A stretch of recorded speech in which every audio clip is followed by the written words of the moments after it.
that's a big gap. That one's pretty scary. Like it's a mess coming into it too. I mean, you're coming out of some nasty stuff before you hit that run up.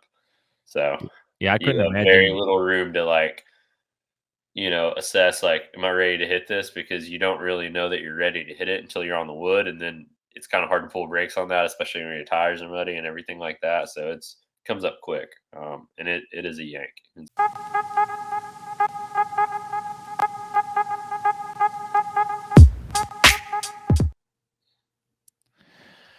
All right, Josh. So, well, first, man, it was good seeing you at Bike Fest. Thanks for letting me, demo some bikes. People kept asking me since I demoed the YT what I thought about the YT e-bike. Like I told you, I have no idea what I'm looking for, but I enjoyed every minute of it. I love that like color. I don't even know what you guys call it, but that color, that greenish color, I think is Mhm. pretty sick. And then also let me the bike with the flight commander setup. That was sick too. Yeah, absolutely, man. Thanks for swinging by and getting some laps in on them. Yeah. All right, so let's get back into Leogang. We're while we were watching the race, we were both kind of talking. Like they didn't really show a lot of the the broadcast didn't show what we kind of called the stump garden. They kind of just waited to the next part of the track. I know we were talking about how technical that can be, that can make or break you, but then it leads to a really fast section. So I'm not real sure on that, but you know, it was some good racing for sure. Yeah, absolutely. Um, so I'm going back to the qualifying. You know, Finn was out. He came back and he qualified second. Matt Walker was third. Danny Hart fourth, and Laurie was top five. Where were the big like what's going to happen was Laurie was I think he qualified 32nd, so no one really knew what was going to happen there, and he was going for three in a row. So that was the big question going into Leogang. Um, what did you think? Did you think he was going to get the third? Man, it'd been surprising in some ways and not surprising in others. I mean, he's such a good rider that you can never count him out. But that'd have been a pretty big deal, to have that kind of dominance early on in the season. We're not seeing a whole lot of that these days. We've seen it in the past, but not like we used to. Um, it was a tough course in the woods. A lot of people lost a front tire here and there, started to lose a back tire, just couldn't make up the speed that they needed to once they got into the slick, steep area there, about 2/3 the way down the course. Yeah. So he's probably playing it smart, keeping the number one plate. Maybe he didn't push quite as hard as he would need to get the win, because pushing in those conditions definitely can go wrong really quick. So he could have been just playing it smart. I mean, you're always going for the win, but you're also, you know, not going to take extremely unnecessary risk when the overall is what you're going for. Yeah, yeah, exactly. And I mean, he still had a great run. I think this is the was this the race? I think yeah, Gwen qualified 12th. He did all right. Mhm. And Dakota did all right. I didn't remember he had like a couple dabs right in that wood section that kind of just got him for like just nothing, but it cost him a couple seconds, but uh I'm hoping Americans, they'll get on I hope they get on the box this year. Really hoping so. Yeah, Uh, yeah, definitely. let me get back to it here. Yeah, so oh yeah, Troy Brosnan, that was his first race back. Mhm. Did all right. Yeah, and I remember the year before he won this race, and Yeah. he was really fast in that wood section. So it was good to see him back. Seems like he's back almost, I don't know about 100%, but he's back fairly well. So I'm glad to see him back to racing. Let me look at the final results here.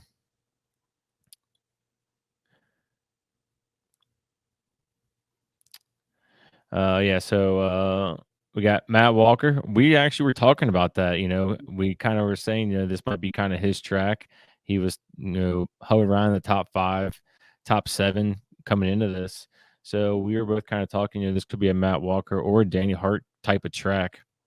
Were you surprised by him taking the win? I think it's long overdue. Matt's amazing rider, first World Cup win. He's won the overall. So he was due for a win, and I'm glad to see him get it. Matt's a good guy. Puts a lot of effort into his racing. Puts a lot of thought and a lot of training into his program, and he was a couple years I think overdue for getting his first World Cup win. So it was good to see him take it. Yeah. And we've mentioned before, you say Leogang is, if you're gonna go over to Europe, that's for views and everything, that's the track to go to. I mean, Agree? like Lenzeerheide for like this weekend is pretty nice too, I was but gonna ask you that. I was gonna ask you that. yeah, I mean, Leogang's pretty nice. As far as a bike park, like if you're going to ride and hang out and do everything, Leogang's a pretty good place to go. I mean, it really is a beautiful, beautiful like valley and mountainside, and the venue and all that stuff's tight knit. Um, and the course is, if you're a spectator, the course is pretty easy to navigate as far as the spectator goes. The way they have everything kind of scattered up the hillside. Um, Yeah, it's pretty dang nice, man. On a when the daily rains, it seems like roll out, and like a lot of the clouds lift up and off the mountain, and you're on the side of the mountain with the bike trails, looking at the mountain across the valley with just the like rock peaks and everything out of there, which you'll see tons of photos of, and the race reports and all that stuff. It's pretty nice sight. Okay. I know after we were talking during the broadcast, I was like, man, I got to get over there. Just to looking at it, it just looks breathtaking, even on TV. Yeah, absolutely. So Danny Hart takes second. Angel came in third. Man, I was Yeah. happy for him to see him get a third. Kind of come up out of, he was kind of down there for a little bit. So I'm glad to see him get a third. Hmm. And then Amari, that 30-second qualifying, he comes out with a fourth. So yeah, so pretty pumped on him. I'm sure he's got to be pumped on that, getting a fourth from where he qualified at. And then let's think. So Finn, he qualified second, came in sixth. Hmm. Speaking of Finn, we'll get to it here in a minute about what's going on. What they got hiding underneath that bike. You seen some of the stuff on social about that? Hmm. Oh yeah, yeah. I've been looking at it. All right. So and then anybody, Dakota ninth, not bad. You even said, we were talking, if he gets top 10, it would be good. We obviously want to see him get better, but with having the dab down the wood section, I think a top 10 is not bad. Yeah, and that dab was pretty small. He Yeah. also like kind of elbowed a tree and stuff, and I don't even think he noticed it till after the race was over and is looking at his run. But yeah, he definitely had a good result. He does good at Leogang. He got ninth last year as well. Mhm. So consistent for sure. But that's a good finish for him to go into the rest of the season with some motivation and some confidence to keep putting down some uh, you know similar runs. We'll talk about it more, but Lenzeerheide is somewhat got some similar elements to like kind of how Leogang has some stuff. So and Dakota has done well there as well. So we could see another good result from him this coming weekend. Yeah, I looked at qualifying last year, Lenzer Hayden. I think he was top 10 in qualifying there too. So it seems like he does all right there. Yeah, he got a seventh last year, Lenzeerheide. And I forget what he qualified, but is a single digit as well, I think. So yeah, Yeah. it's a good track for him, and I think we'll see a few other Americans do well at Lenzeerheide. It's a track to where I guess the French don't quite run away from everyone typically. Um, Yeah. it's a little more level playing fields, I think, in the way that the terrain and the variety of the trail itself offers, and not just like steep, rough stuff. Um, so yeah, I think it'll do well for us and some other guys. Good. I forgot what I was gonna say. Let's see. I was trying to see where Gwen ended up finishing on last week or um Must be down there. I cannot recall. Gotta look. There it is, 11th. Oh, no, that's his rank. I'm Yep. sorry. Is that right? No, you're Yeah, right. yeah, Yeah, yeah. yeah. He got 11th. Yeah, in finals. There it is. Yep. Yeah. So he's not too far out. A lot better than what he started the season with. Was there anybody that kind of surprised you, like that went down or went up that it was that you probably didn't see? I Maybe think go ahead. I was gonna say Benoit was on a run until he crashed. Yeah. Yeah. You know, Yeah. For Benoit was sure. on a really good run until he crashed. I think he still got like top 20. He got 20th. So Yeah. with a crash in there, but man, he might have took that race from Matt Yeah. had he not crashed. Yeah. Now that I remember, he was green, like green going into right before he crashed. Yeah, he was green, and then I think he lost a front tire or something like that. And Yeah. yeah, it was over. He was riding on that limit, and when you go one click too far past the limit, it's game over. So he's All going for right. it though. Uh, He's also chasing his first World Cup win. I'm pretty sure. I don't think he's got one yet. I want to ask you the part of the track after they kind of yeah they go around that big wooden like not a berm but like wall ride and then Yeah, they're entering the woods. It seems like there's multiple lines there. Why? I guess not why, but what's how do some guys jump in? Some guys pick something else. What are we not seeing on TV that's so like different there? yeah. So you come around the wall ride, which is a left, and then you kind of have like the small little like double over a little drain, and then there's like on the rider's left of the course, there's a rut, like a full blown moto rut that you kind of just rally around. And coming out of that, there's like almost like a roller kind of like with a little bit of a drop to it with another one a few feet after that, and then it goes across a bridge, and then that's going into your steeper section. And a lot of people will jump off of that first one to the second one. The thing is one, you're going from completely open to completely dark right there. A lot of people probably can't see that well to have the confidence of like always sticking that if the lines are changing with the mud, because that's a notoriously wet section. There's water coming from that drain that they come over that's like seeping through the hillside there. So it's always sticky and muddy. But there's, kind of hidden backside to it, that's, rooty and rough, in those spots there. So line choice is kind of like, you almost like just kind of hit it blind in some ways. Um, I've seen some people take an inside line up there too and kind of like Hmm. skirt past the first one and then just hit the second one, but that puts you at an angle on the bridge. If it's greasy, that can be a little questionable, of course.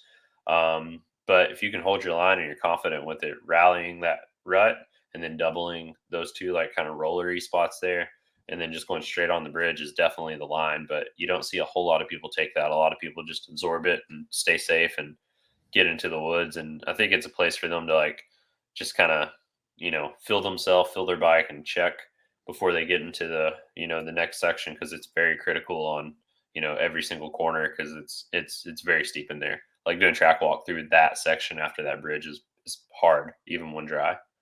Yeah. Yeah, because you just come off a high speed sections. Well, I guess you came to the stump garden, but yeah, going into the woods, that's like where you're like, all right, how am I feeling? Kind of like let me feel it out, I guess. Yeah, and then if it's dry, do you think what what line you think like most people are going around that drop or that section, or do you think that drops all the the spot to go when it's dry? Do you think that that low rut's going to be the new line going Yeah, forward? so after you get into the woods and go across that bridge there, the right side where that drop is that takes you down to the next bridge is definitely the line whenever it's not like extremely muddy. Um, a handful of people took the left last year, but it wasn't nearly as muddy as what it was this year. And a lot of that is the line will form in on practice day better for race day, when you don't have extremely sloppy conditions. I think the conditions were so sloppy that no one was really doing that line, in Mhm. practice day and quality day. So the best line got packed in and cleared out down low. Um, it's probably dry enough. If a couple guys hit it, I think Dave Trumer hit it. And seemed fine over it. Seemed confident. Everybody was kind of like commentators and stuff. You could tell they were, excited to see it happen because not a lot of people on the live stream and been doing it up to that point. But one of the things is like if it's the course is drying out, the packed in line is typically faster. So if the course is drying, you got all this clay that's in the woods there.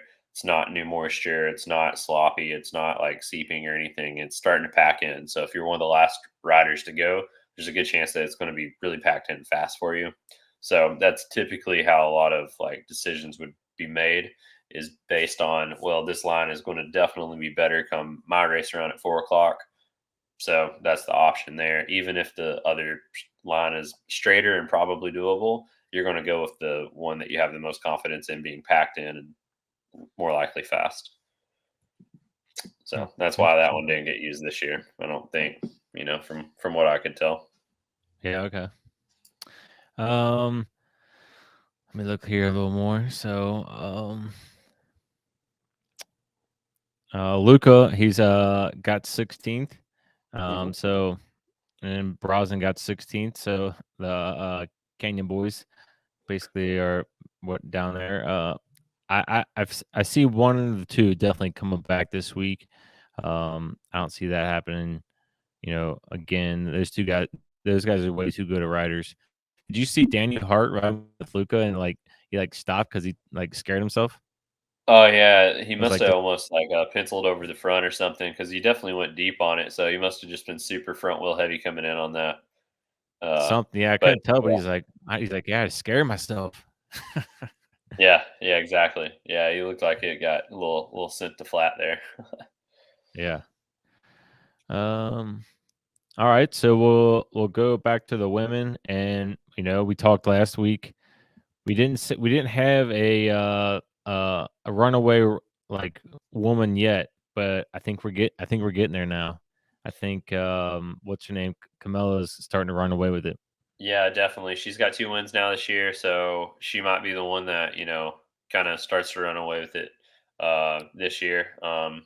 Really, really good performance, you know, from her last week. I mean, she won 2 by a good amount of seconds. Let's see, yeah, 8 seconds up, so that's pretty dang good. That's a big gap Yeah. on, the rest of the field. So she could, definitely turn it up. She's going to be in front of her home crowd this weekend. So, um, you know, it'd be cool to I think see another win. Yeah, she's the one that's been right there with a handful of wins and stuff. I could see her being someone that does turn into a very dominant rider.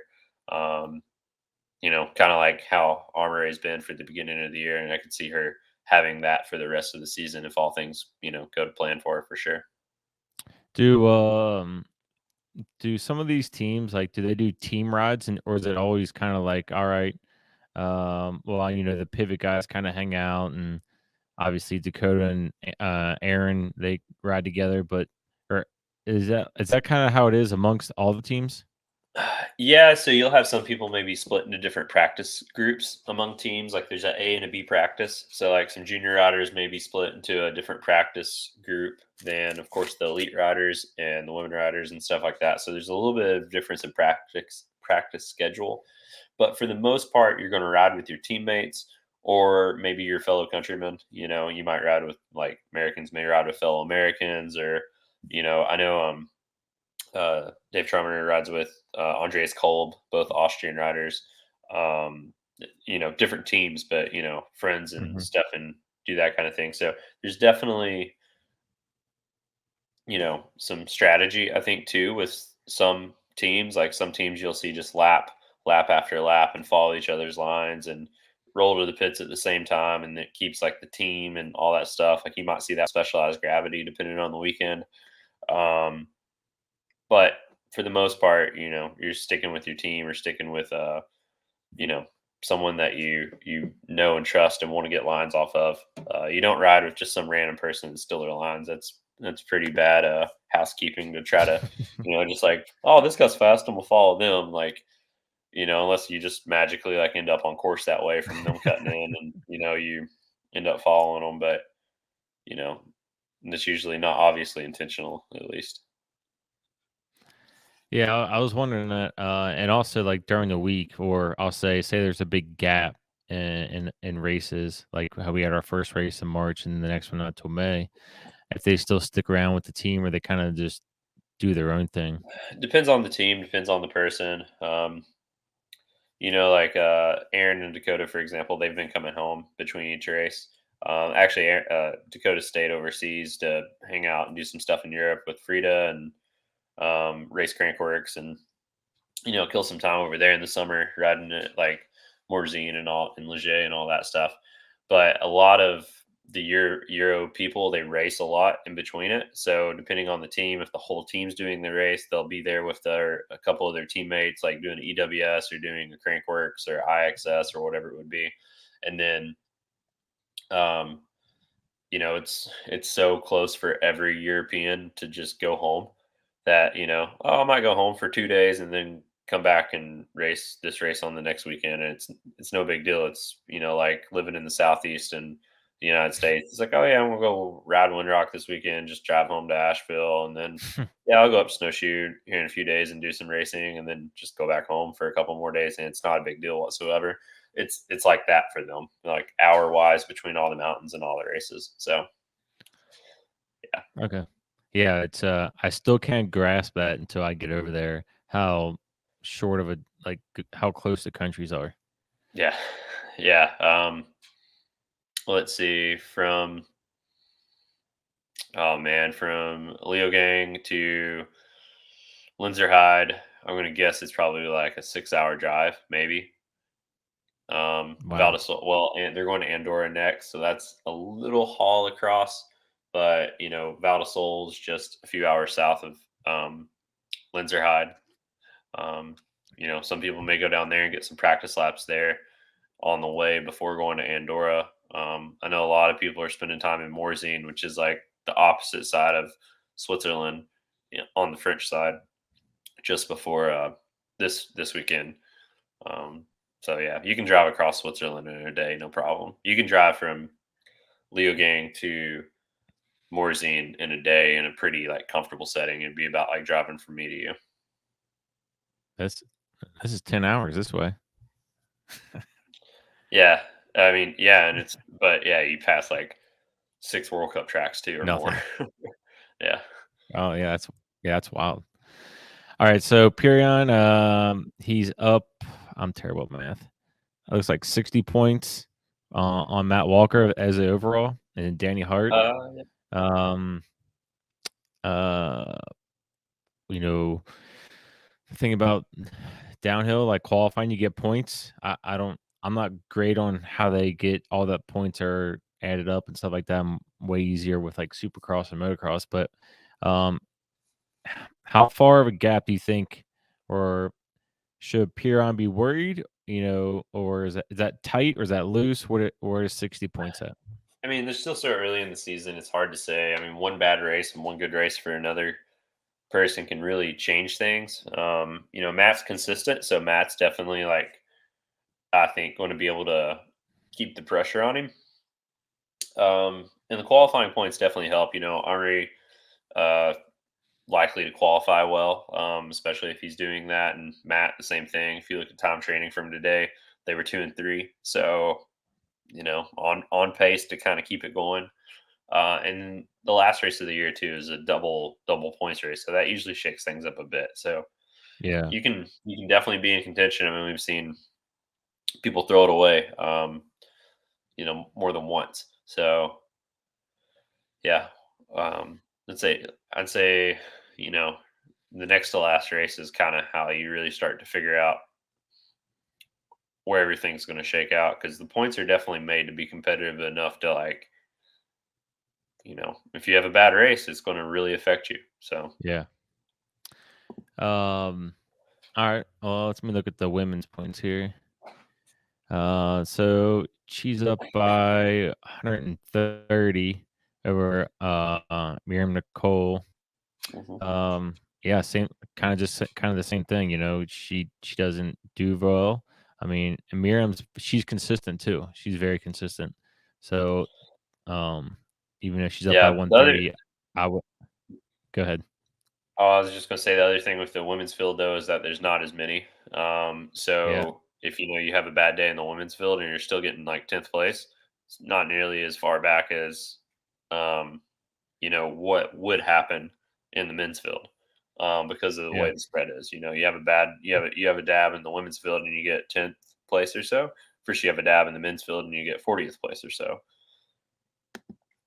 So that's kind of how things shake out there, which can make the dominance a little more common in the women's field as far as points go.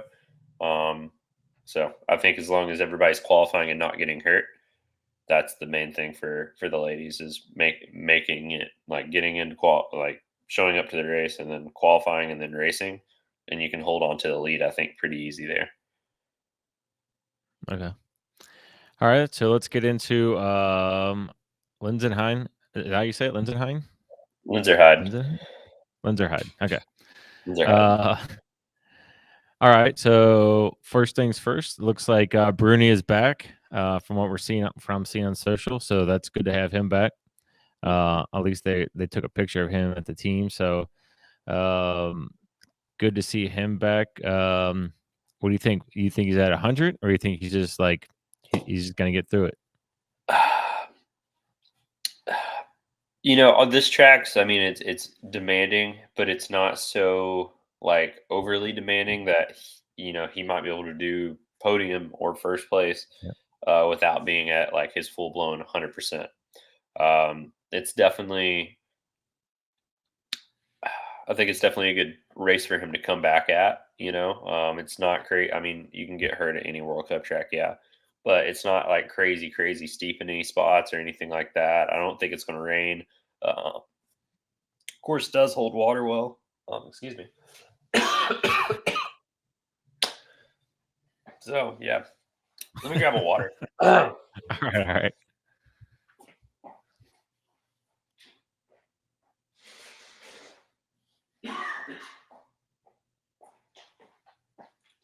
All right, back in action. Yeah. So yeah, the course doesn't hold water super like terribly or anything like that. It's pretty rocky, like gravelly in a lot of spots. There are some new sections like loamy sections and everything like that are nice and tricky. So I think it's a good place for him to see if he's ready to be back at 100%. And if he is, then we'll see the results because I guarantee he'll be in the podium if he's feeling him normal self. What are the odds? Let's say he just goes on a streak, or is he too far out in points to even become overall? I mean, the podium, and especially if you're winning qualies, is really heavily weighted. Yeah. So, anything's possible, that's for sure. Yeah. And if, he wants to get on a chair, that's going to make people like Matt and Armory crack a little more, and you might not see consistent results from them. That's one of the things too is when you're trying to make up ground and you're not in first place, you're trying to get the win, you'll push it to over 100%, and mistakes will happen, and some guys will crash, and you'll risk consistency for the win. In those cases, if you're not the guy who is like just ultra dominating, so if you're trying to catch the guy that's being ultra dominant, you're going to crack sometimes, and it's not going to work out. And when that happens, the points get a little more shuffled up, and it changes things. Um, if you're the guy that's sitting in fourth place points and you're pretty consistent with your racing, come the finals time, the guys that are second and third are going for the win so hard that they could blow up, and then you end up winning it overall because first, second, and third just blew up under the nerves of trying to get first place points. So Yeah. And we've seen that for sure. yeah. Meant to ask you. All right. I know you kind of do it. Kind of give a little rundown of this course since you were there last year. How does it Yeah. go? Yeah, they changed the top bit up a good bit, which is good. I think the old like switchback turns were a great piece of the course. This year it's out of the start hut the same way. It's really rocky as soon as you drop in. It's a little left hand berm and then like kind of like a nice little rock step down, pretty chattery. You got to line your line up, get in the berm the right way, and then have a couple more and kind of narrows out, and you have this hard left now that takes you into this new section where it's just like fresh cut loam.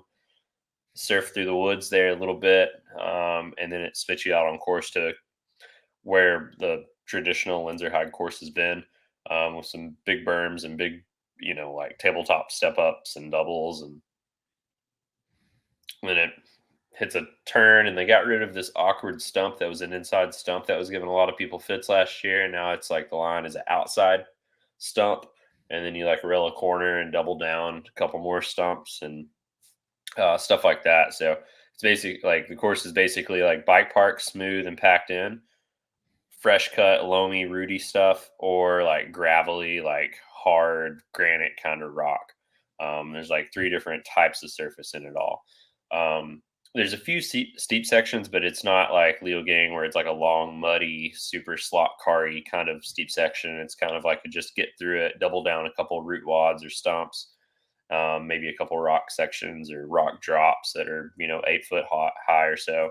And then there's a lot of man-made stuff, like a couple road gaps that are not crazy big. Pretty effortless with just any kind of speed. You just kind of have to scrub off of them and get the backside and get the line. And then there's a lot of line choice on a lot of the sections. There's a lot of inside lines that are way quicker. And you know, there's some, I guess you could say there's some sneaky lines with some like root doubles and like some just getting really close to a tree here or there. Uh, but overall, it's pretty sick course. Most people like it. Beautiful location. Pretty quick lift and everything. They can hammer out pretty good amount of practice laps. Um, and yeah, it's good. It was one of my like favorite places last year for sure. I would like to go back there to ride the course. I don't think I did any riding on that mountain because there wasn't a whole lot besides the race course that was kind of open. There's some stuff like Yeah. way up the mountain because the mountain that it's on is massive. Like the race only goes up maybe a third of the mountain, and then there's like it Dang. goes up to like 11 or 12,000 feet, I think. It's a huge mountain, but the race is at like 3,000 feet. It's huge. Really? Yeah, yeah. It might be a little bit higher than that, but it's yeah, it's big, and there's like all kinds of sick riding you can do from the top, which I'd love to do. Uh, did you see that? I don't remember who it was or whatever. The guy who hit the gap and came up short. Um, I'll have to send to you. I saw it on social somewhere. Was it the finish line gap, like the Red Bull drop at the end, or where? I can't remember.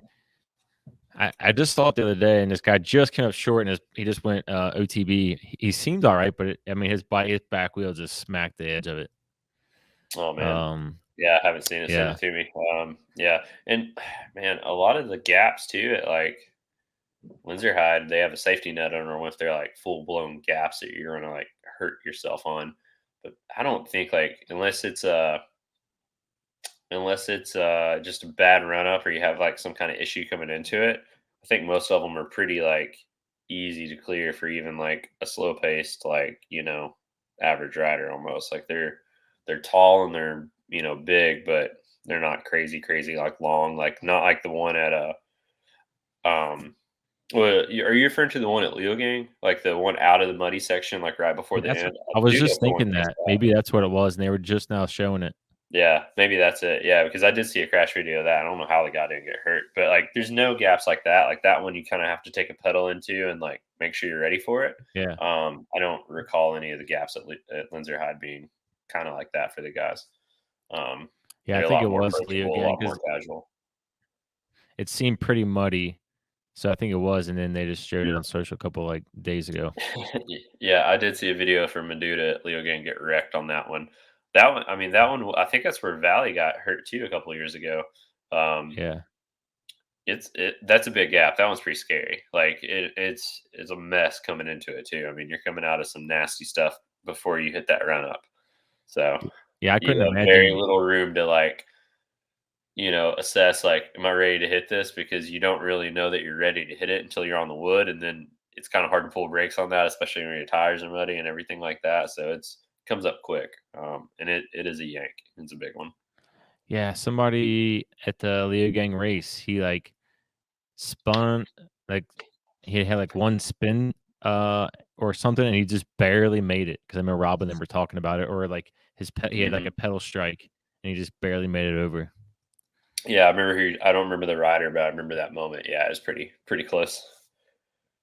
Um, so okay, all right, so yes, all right, so let's go into Finn's bike. Let's Mhm. they're hiding something secret on that thing, but I mean socials. I mean it's all over social. Yeah. Not really sure. What do you think is going on there? It could just be a new linkage. It's all an aluminum frame, it looks like, or something similar. So it definitely seems like it's probably some kind of linkage that they're testing out. I would say it's probably not just a Olin specific something because they would probably still be on the normal frames. Just cover it then if it was a Olin's prototyping, a very different shock or something. Um, so I would say they're playing with linkage. I'd say they're trying to, you know, see what's going to work. I think because of the way the cover is, I don't think it could be necessarily what's considered the high pivot, like the new big thing that everybody's Yeah. talking about. Because I'm pretty sure from the photos I've seen, it doesn't really cover that. Oh, and I guess the frame is carbon. Oh, it's like kind of like an Atherton frame. It's carbon tubes, like linked together. So, which is seems awesome for prototyping. It really does because you could, in theory, just pop it apart and put some different lugs in for your angles and make your changes. But yeah, it's wrapped up pretty good. Um, Yeah. I would, I mean, Yeah, I guess it can't be a high pivot if I guess the chain or yeah, whatever. I don't yeah, know how. it's not wrapped up the way it would need to be if it was. I mean, Yeah. because you can see the full chain there. But yeah, and I mean, maybe even the frame itself is like the lug style, like this weird new concept of gluing a bike together is what they're really testing. And they're covering up the linkage just because of how they have that integrated into it. Um, it's I don't know. It'll be interesting to see. Who knows when they'll uncover it if they ever uncover it, and who knows they might not even race these bikes. I mean, likely Yeah. yes they'll end up racing them, but there's been times where there's a prototype that maybe they're failing, maybe they're getting cracks, maybe they're just not riding the way the riders want them to, and they'll switch back to what they know and have a good race weekend. I'd say they spent a fair amount of time though over the last few weeks on these bikes, but uh, testing at a race is usually like pretty far down the product testing line. Yeah. Um, that's usually a month or two into having time on the bike, and why a company does that. So there's a few different reasons. Is it just for some attention and be like a teaser of what we have going on, or is it to kind of show off and be like the Formula One aspect of like look, we are working on stuff. We're not just keeping the same demo that we've always had. We're making a new one and it looks different, and here it is, and we're going to go ahead and prove that it's fast, and see the guys put some times down and they'll be fast. So Yeah. there's a few reasons that you'll play that card, but I would say that it's probably um, a month or two out from being released if it's something that is going to stick, or we'll see them on more prototypes throughout the rest of the year. So, It's interesting. And it's that it's only on his bike, not Bruni's. So maybe it's because Bruni just came back. Maybe it's something like that. I'm not sure. yeah, it definitely could be. It could be also that you know Bruni could wait until Andorra, and they could be doing side by side almost comparisons. They could be taking Bruni's bike, taking the data off that, and doing side by side comparison with Finn's. And then maybe they could switch next weekend. Who knows? Or maybe Finn will Mhm. stay on this bike and Bruni will go on a different one, or go on his like the current demo, like the normal one that he's been running. Just so they have the acquisition from the same courses to compare. Um, because if you don't have a test to go against, hard to know if the new bike's doing good. Like, oh, you won by 5 seconds on the new bike. Well, could you have won by 10 seconds on the old bike? You got to kind of know what the baseline is with things. So, I would say that that will that might be normal for a race or two, and then maybe both of them by snowshoe will be on prototype. But then again, I don't know because Um, they probably have all their stuff in Europe. Bringing all that stuff to America and Canada is you know not easy. so I'm at to say that we're kind of getting into the meat and potatoes, I guess, of the season. You got to, I mean, there's a race, I think, every weekend this month. I Yeah, don't think so they it's have a this weekend off. weekend, then Andorra, then Snowshoe, then Mount St. Anne. So a month, Yeah. 4 races within just over a month. And Yeah. Crank Works is tied into that as well. National Champs is tied into that for the United States. Yeah, it's a very busy month for North Americans. Yeah. Wow. Yeah, I was talking to Bernard when he was at Bike Fest. I was like, dude, you have to go back and you have to come back to the United States. He goes, oh, he's like, it's a lot. It's a lot. It's Yeah. not so like, race here, relax. He was kind of talking like, now's all over the place. So it's crazy. Yeah. So looking at last year's some kind of qualifying, Vergier, he qualified first. And then you were talking about Dakota, he actually qualified. Is this qualifying? Yeah, qualified 11th. I think that's what it says. Gotcha. But Okay. yeah, then yeah, most of the same guys. Perion was second, Danny Hart third, Bruni fourth, Deprella fifth. Do you think Deprella gets a win this year? Hard to know, man. He's checkers Yeah, or wreckers. Um, yeah, it's hard to know.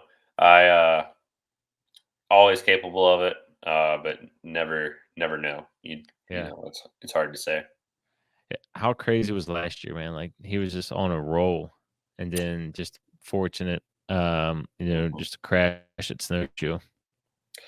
Yeah, I mean he tossed it Um, away a bit there, and he got pretty hurt there too. So it happens when the pressure comes down. You know him and Vergier kind of yeah, have been in the same spot with that before, and I think I I definitely think Japella is going to be around for a few more seasons of definite contention and domination. I don't think we've seen like his best season yet. I think he is due for like a very dominant season. Don't know if it's going to be this year, but I can see it being in the future for sure. at that talk about Greg Minard kind of overshooting that wall ride, going to the woods at Leogang. Yeah, that was wild. He like overshot it and like slingshot it out of it, and then had to Yeah. come back around a pole, and yeah, had some G forces going through there. It was wild. Um, man, Stu can still ride it. Is he 40 yet? If he's not, he's dang Pretty sure close. he turned 40 at the end of last year, so he's racing as a 40-year-old now. Yeah, Yeah, wild, wild. yeah, he's got skill, mad Yeah, skill. man, let's go. All right. So, do you want to? I know we waited to qualifying last time, but that's tomorrow. I'm assuming it's tomorrow. But Yeah, who you got? man, I really think there's a good chance that like Finn, I mean, he got 10th in time training. Finn does really good in qualifying, so Finn could be the guy that brings home qualifying. He's a good qualifier. Um, you know, I could also see Matt Walker doing good. Let's see, Matt got third in time training day. I think he's I think he does good with confidence when he's doing well. Seems like he can hold his nerves pretty well. And this track is good for consistent riders. It seems like it rewards consistency more than like just like off the chain lines or off the chain you know fearlessness. Um, I really think this track is like good for your guys that know how to make the bike go fast and know how to make it consistently happen. Um, so yeah, I'm seeing those two guys do good. I think Americans will also do decently here because it doesn't have those crazy, awkwardly steep, fearless kind of things that a lot of the French guys get to ride on a daily basis. I think Dakota will be in the top 10 all weekend. I could see Aaron getting himself back up there again. This is a track that seems like he could do well on. Um, And I could see like the young guys, Dante and Austin Dooley, getting up there as well, probably being in top 30, maybe even pull off a top 20. And then of course, you know, Luca's going to be in the mix somewhere. He'll be top 20, you know, like almost guaranteed finals and racing, if not better than that. So Yeah. We never really talk about as American is Charlie Harrison. Not that I was just looking at the last year where he qualified 35th. Um, yeah, I was just thinking about him, also another American to root for. But yeah, Charlie got hurt pretty bad last year, and I think that's really slowed his pace down. But man, when Charlie's on, mm, Charlie's on. oh, He for was sure. he was killing it last year too until it was at Leogang. He broke his arm at the beginning of Leogang and took him until I think Worlds to recover. So yeah, Charlie's a good dude though. He's got some skill. He's just I think had more bad luck unfortunately to pull him down in the ranks. I'll ask you a question, not really kind of on the same topic. How do you think most riders when they get injured, they want to get back on the bike as soon as possible? Because I've heard this theory that the longer you wait, the more mental it like sits in your head, and then you have a chance of like, or are these guys so good that that doesn't even phase them? I think it's rider dependent. I think some people could definitely overthink an injury, and especially depending on what kind of injury it is. Um, I always respect a rider whenever they take extra time for like a brain injury, concussions, and like really follow the protocol there because that stuff, you know, we've unfortunately just not known enough about that over the last 10, 20 years in the Yeah. sport to properly treat it. I've had my good handful of concussions, and the the way that they get treated now was never even a thought, when I was racing. And I think that some injuries, like, oh, it's, collarbone, AC joint, shoulder stuff.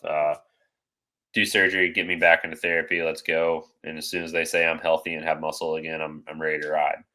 Some guys approach some injuries that way, and I think a lot of them would rather just get the needle in them and go through surgery and get that extra week of before getting on the bike, because that week could make the difference between making a World Cup or not making a World Cup.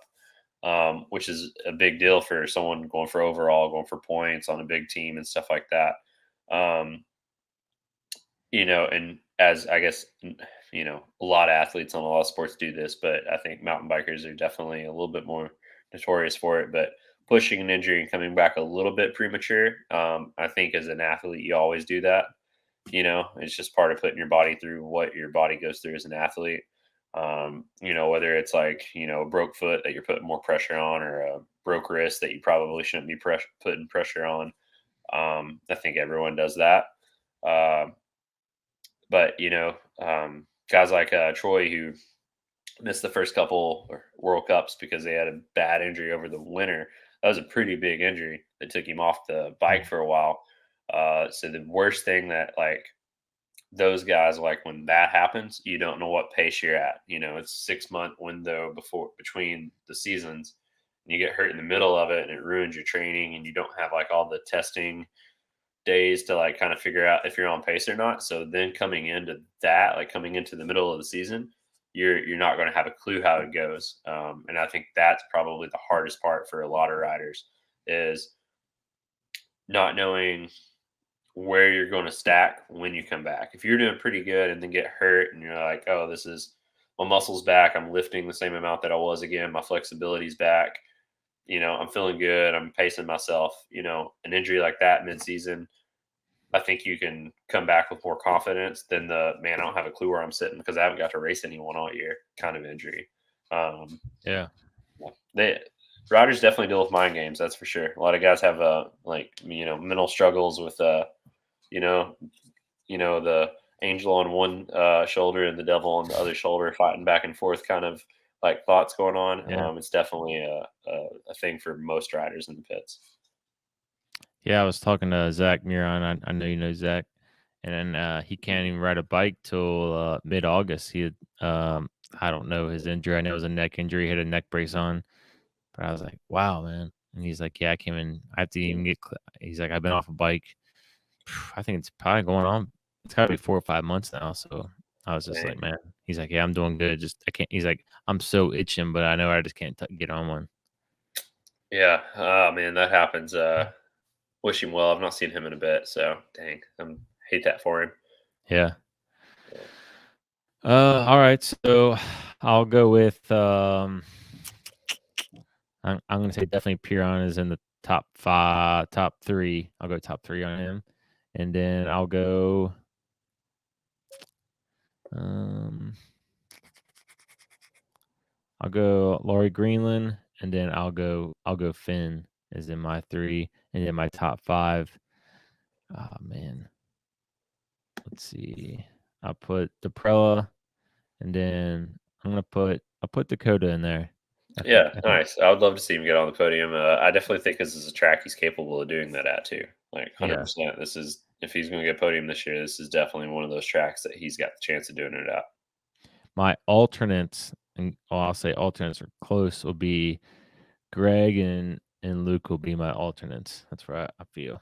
Yeah, Man, it's awesome. this the field gets so deep, man. It's just like, and these guys aren't like, you go look at motocross, there's 3 or 4 guys, whatever. But like, man, the top even like 15 to 20, it's like Yeah, any of these dudes could win on any day. yeah. And last year, Greg, it was the week after Worlds when he had just won Worlds, first race with the rainbow stripes on. I think a little nerves hit him. I also think he flatted out like a pretty extensive flat, like maybe a few broke spokes and everything Mm. with it kind of thing. Um, but yeah, I mean, that was, even though Greg's the GOAT, winning a world title and then having to race again a week later is, it's there's always pressure there. Yeah. I don't if you did it every year, there's always going to be pressure. So, yeah, I think that was getting him a little bit last year. Um, another racer that I could see doing well here is Benoit. Mhm. He's up there. Consistent rider. So I think he could do well. Um, so yeah, I think it'll be I good think racing. I think it'll be whoever close. does well, oh yeah, yeah. I think whoever does well this weekend is gonna carry that momentum through this like really tight schedule, like whatever. Because I think the momentum will carry them because it's back to back so much. Yeah, I think snowshoe will shake people up a bit. Yeah. I think you'll see the French riders do good at snowshoe again because it's raw and fast. Um, some cool, interesting course bits that they're adding in, and Oh, doing really? some stuff like that. Just some like little man-made roller Mhm. whoopee things, like just things to break up speed and have to make you like really focus on your lines. But I do think that um, I think that doing good at snowshoe is hard for a lot of riders. I mean, the rock, like lower hairball is hard. It's just constant rocks. So doing well at that track, I think for a lot of riders is hard. So we could definitely see some like upsetting runs that then go into Mount St. Anne, which is a tough course typically, and Andorra's got a completely new course here. The race after Lenzeerheide this weekend, completely new course from what I understand. So it's kind of hard to know what that's going to be like. I've not seen too much from that. Um, so yeah, it'll be definitely interesting to see how it all shakes up in the next month before going back to I guess Val di Sole and Leger. I think that might be the last 2 races in Europe. They race over here for a while, then go over there for those. Um, so yeah. Yeah. Man, looking forward to it. Yeah, like you said, they changed the course at Snowshoe. The first year they put that big like jump in at the top, and then everyone just kind of cut off to the side. Yeah, the hip jump. Yeah, yeah, Yeah, that was I mean, it was cool. It made good practice lines and stuff like that, but yeah, I definitely think it was a kinda like, cut the inside and, line it out kinda thing. yeah, Um, yeah, that's a little interesting, I think. Yeah, I don't really know why, they did that the way they did that. yeah. Last year's start was cool. Kind of like starting, and just go right to the woods, and then you kind of come out, and then you hit that. I think you hit Cupcake maybe right there. I can't remember, Mhm. Yep. but. Yeah, it's the same way that basically every race has ever started there. Like for, Oh, really? everyone. Yeah. For like, I have raced at snowshoe for about 10 years and I don't race now, but had started racing about 10 years ago there and like the course is so similar to how it's like been with like a lot of the lines like Cupcake and a few of the lines through like the woods getting you to the course and then like um lower hairball and like some of the lines all down in there have been the same for years. So it's kind of cool to see that, but also it's like very repetitive and I wish it would change. Yeah. Could they use the other side? Basin side, Yeah. I don't think it's quite big enough of a mountain. I don't think there's the rocks Yeah. and the amount of steepness that would really need to be there to like do that. Um, yeah, I mean it's Western Territory is definitely a longer, steeper Yeah. mountain. Um, but yeah, I don't know that there's the coursework that's needed on the basin side to really like make the course that they would want for a World Cup course. Um, There's a lot of trails already there too. I don't know where they even try to put it. Yeah. There's tons of trails over there, but none of them are World Cup level trails. They're just bike park fun trails. I mean, I rode an XC bike on most of those trails. Um, Yeah, and that's the side that the XC always races, so I don't think they're gonna flip them over to the other side. nah, yeah, there's a lot of housing and stuff too. Like on the western side, that's like up top because they don't go like down to the bottom or anything really for the XC. They probably go half of the mountain and then come back up. Um, Yeah. so there's and it's really good for the XC. The XC course at Snowshoe is sick. I've rode it. It's pretty sick. Um, they've got a good mix of man-made features and crisscrossing and spectator points and all that stuff. It's a really good course. Do they take those, little, like that little section, it's like a rock, it's right by, like, the little, like, town, whatever, like, the backside of the right next to the lift. Do they take Yeah, that out yeah, when it's, right like next to the basin lift. Yeah, they go down that. That's yeah. that's the big spectator spot for the most Yeah, part yeah. during Do they the take cross that out for country. ski season, or they leave all those rocks in Mm. there? I'm pretty sure they stay. I think that gets covered by man-made snow enough to where they don't have to worry about it. Um, Yeah, Okay. that stuff I was up wondering around the that, lift but probably gets a few feet of man-made snow just because they have to keep snow there. So I'd say that's an easy spot for yeah. them to just pile on man-made snow. Yeah, that's definitely a good spot to be at. That's a good spot to be at, actually, for Friday night when they do short track, down in Yeah, there short too. track's tons of fun. Yeah, yeah, short track's always a good time. You can see like so much of the short track race itself from like a Yeah. good hillside viewing spot. Anywhere in there, you can see a lot of it. So that's always awesome. So I'll tell you a little story. The first year they had snowshoe, like 2 years ago, whatever, or 19, whatever. Um, we were watching short track, and this guy was just ripped and just puked like right next to us. Oh, Like, I'm talking right next to us, and maybe 2 feet to be like on the track, like to where riders would have touched it. oh man, ugh. It's like, God, that would be terrible. Yeah, that's All right, bad. before I let you Made it go, got mad. uh, for the women's, are you sticking with Camille? Yeah, yeah, I'm gonna We say didn't. she's gonna have the home crowd power, and she's doing good. She's consistent, and I think it's gonna be her race again. And then one thing we didn't leave out, it looks like Rachel might race this weekend. Yeah. At least that's what social's saying. So good for her. Like, glad to see her back. Where do you put her? Just you think she's just kind of like just riding? I mean, obviously she's gonna go hard, but do you think she's just trying to see how she feels?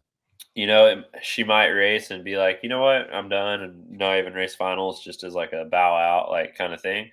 Or she could win by 10 seconds. It's Yeah, really hard to know. I mean, she's Rachel, so she's extremely fast. I mean, she can take a year off and still be fast, I think. But yeah, I don't know. I mean, the women's field's competitive right now, so it's kind of hard to know where she's going to fall. yeah, yeah. Can't wait to see it. But all right, man. Yeah, I appreciate it, and I guess we'll have to try to get back next week, man. These things will be coming at us fast. I know, right? Yeah, you caught me this week. I was supposed to be in Bellingham, but caught COVID and had to stay here. So Oh, pretty really? bummed. Yeah. Yeah, I had, 3 people I work with, 4. They all right when I got back in town from being home, I was like, "Where's all these people?" "Oh, they're all out with COVID." I'm like, "Oh, Yeah. shoot." Yeah, it's really bad in Kentucky right now. Unfortunately, we're in a pretty big uptick here, so Really? on the mend of it though. I'm back to Good, man. being allowed to go into society now, so that's a good thing. Yeah, yeah. Well, glad to hear you're getting better. I know that stuff sucks. But I'll actually tell you something about COVID off air. It's too embarrassing, on air, but all right, man. I don't know if I'm going to snowshoe, but we'll talk Andorra and then we'll talk more about snowshoe later. But all right, man. I will talk to you later. All right, thanks for having me.